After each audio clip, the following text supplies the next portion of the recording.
America's failed war on drugs has done little to curb addiction and done plenty to overcrowded prisons. Our next guest directed, wrote, and narrated the award-winning documentary How to Make Money Selling Drugs.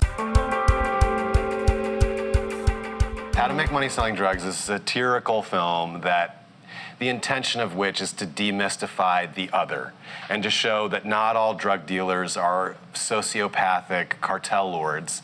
There are kids, there are neighbors, there are people who live in impoverished communities.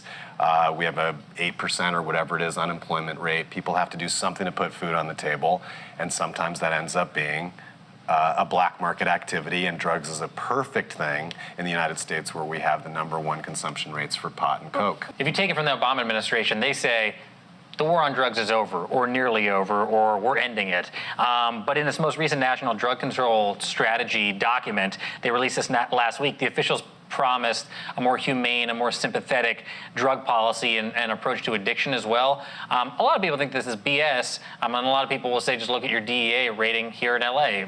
Is the war on drugs over? Of course not. The war on drugs is over when you disarm.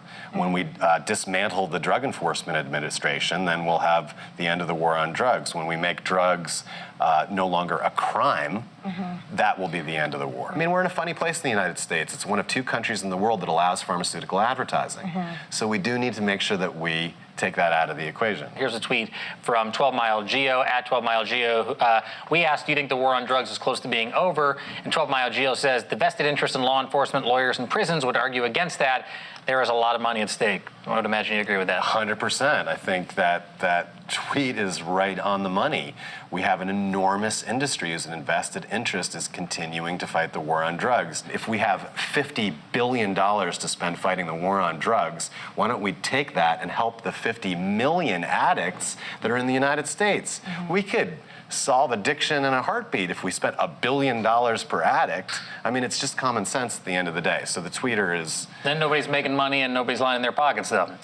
You know, I think we can find other ways to make money.